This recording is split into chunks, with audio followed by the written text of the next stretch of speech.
Hello and welcome to The Explainer. Today, we're diving into a really fascinating story unfolding in Canadian politics. It's a story all about service, democracy, and what happens when one person in one federal riding basically decides to say, you know what, enough is enough. This question, and I love this, it's pulled directly from her own campaign website. It's really the heart of our Explainer today. She knows it's the first thing voters are going to ask, and the answer, well, it reveals a pretty unique political moment. So this isn't just going to be us reading a resume. It's a story of cause and effect. To really get who this candidate is, you first have to understand the very specific thing that happened that made a 22-year Army veteran decide to jump into politics. Okay, so before we get to the politics, let's back up a little bit. Let's look at her background. Who was Bonnie Critchley before she ever thought about running for Member of Parliament? Turns out her whole life has pretty much been defined by service, both in and out of uniform. This timeline really shows you a consistent pattern of just breaking down barriers. For 22 years in the Canadian Army, she was one of the very first women in a combat arms unit, only the second woman to ever serve as an armored crewman in her unit, and even part of a historic father-daughter gunnery crew. Get this, when she retired, she was the highest-ranked woman her unit's trade had ever seen. That's not just a career, that's a serious track record of resilience. And that commitment, it didn't just stop when she took off the uniform. I mean, as a fifth-generation service member, it seems like it's just in her DNA. She's cycled across Europe to raise money for veterans, volunteered with mental health programs for soldiers, and she's been living in the Battle River-Crowfoot riding for over a decade, connecting with her community way before any of this political stuff came up.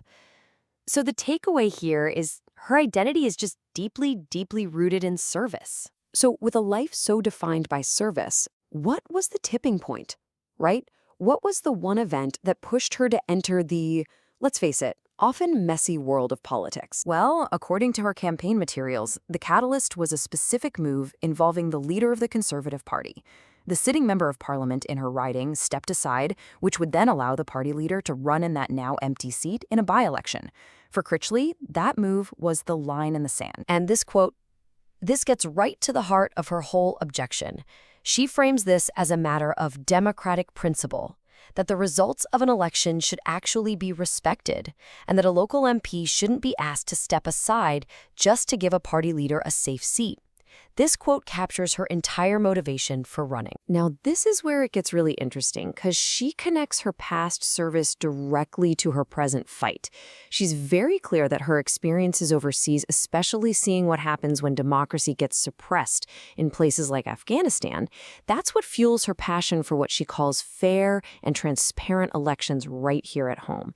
It just transforms her political stance from a simple disagreement into a really deeply held conviction. But her run isn't just some simple David versus Goliath story against a big party leader.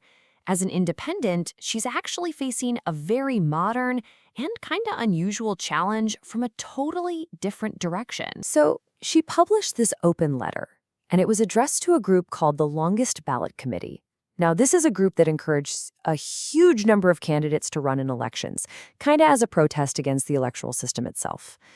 But for a genuine independent candidate, well, that creates a massive problem. And here's the conflict, right, as she sees it. On one hand, you've got her trying to run as a legit independent, representing local interests.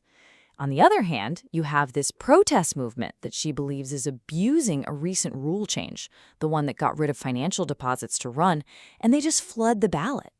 Her big fear is that voters won't even be able to find her name in a sea of protest candidates, which would basically bury her campaign and maybe just force voters back to the big parties they already know. Her plea is so direct, and you can really feel the passion.